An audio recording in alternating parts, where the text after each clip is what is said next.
మరోవైపు రాష్ట్ర వ్యాప్తంగా ఎండలు హడలెత్తిస్తున్నాయి. కొన్ని జిల్లాల్లో రికార్డు స్థాయి ఉష్ణోగ్రతలు నమోదయ్యాయి. పలు జిల్లాల్లో టెంపరేచర్లు 45 డిగ్రీలకు పైగా నమోదవుతున్నాయి. ఎండల తీవ్రతతో పలు జిల్లాలకు యెల్లో అలర్ట్ ప్రకటించింది ఐఎండీ.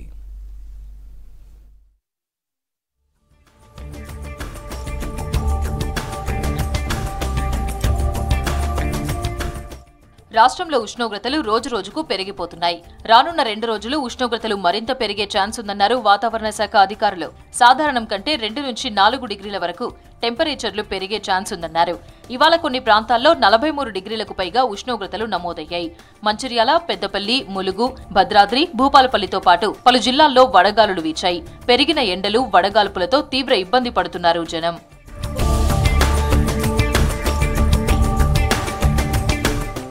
రాష్ట్రంలోని పలు జిల్లాల్లో టెంపరేచర్లు 45 డిగ్రీలకు పైనే నమోదయ్యే ఛాన్స్ ఉందన్నారు అధికారులు.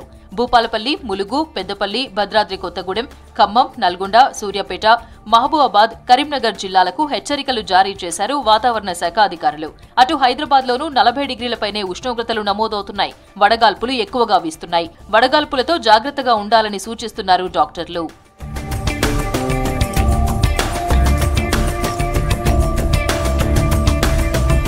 ఉమ్మడి ఆదిలాబాద్లో రికార్డు స్థాయి టెంపరేచర్లు నమోదయ్యాయి. 12 ఏళ్ల తర్వాత ఈ సమయంలో 44 డిగ్రీల గరిష్ట ఉష్ణోగ్రతలు రికార్డయ్యాయి.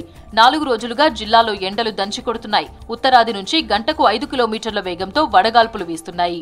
మేము ప్రజలందరం కూడా భయభ్రాంతులకు గురవుతున్నాము. 10 గంటల వరకే మేము ఏదైనా బయటకు వెళ్ళి తమ యొక్క పనులను చేసుకుంటున్నాము. మిగతా కార్యక్రమాలు మళ్ళీ 5 గంటల తర్వాతనే ఏదైనా కార్యక్రమాలు చేసుకోవాలంటే బయటకు వెళ్తున్నాము, లేకపోతే ఇళ్లలోనే ఉంటున్నాము.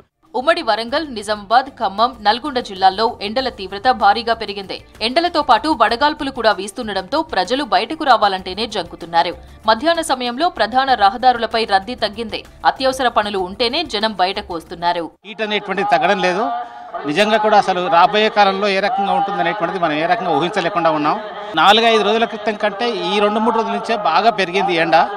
మరి పూర్తిగా అసలు ఎందుకంటే నీటి లెవెల్స్ అంటే మన బాడీలో ఉండేటువంటి వాటర్ లెవెల్ కూడా పూర్తిగా తగ్గినట్టుగా అనిపిస్తుంది. ఉదయం 8 నుంచి 9 వరకు బయటకు వెళ్ళిన పరిస్థితి. అదేవిధంగా పిల్లలు స్కూల్కి వెళ్ళే టైం, ఎగ్జామ్ టైంను వెళ్ళి ఎంబర్ని చేస్తారు.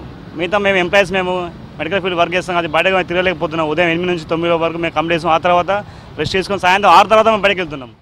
శుక్రవారం నుంచి అక్కడక్కడ తేలికపాటి నుంచి మోస్తరు వర్షాలు కురిసే ఛాన్స్ ఉందన్నారు అధికారులు. శనివారం ఉరుములు, మెరుపులతో కూడిన వర్షాలు పడే అవకాశం ఉందన్నారు.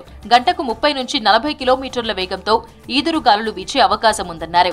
నిజామాబాద్, మంచిర్యాల, జగిత్యాల, పెద్దపల్లి, భూపాలపల్లి, ములుగు, వరంగల్, హనుమకొండ, కరీంనగర్, సిద్దిపేట, సంగారెడ్డి, మెదక్, కామారెడ్డి జిల్లాల్లో వర్షాలు కురుస్తాయని ప్రకటించారు అధికారులు. ఇవాళ పలు ప్రాంతాల్లో వర్షాలు కురిశాయి. మంచిర్యాల జిల్లా బెల్లంపల్లితో పాటు హైదరాబాద్లోనూ అక్కడక్కడ మోస్తరు వర్షాలు కురిశాయి. ఉక్కపోతతో ప్రజలు ఇబ్బందులు పడుతుంటే వాన కురిసేసరికి వాతావరణం మారిపోయింది. వేడిగాలులు వీస్తున్న సమయంలో వర్షం పడడంతో ఎండ నుంచి జనం కాస్త ఉపశమనం పొందారు.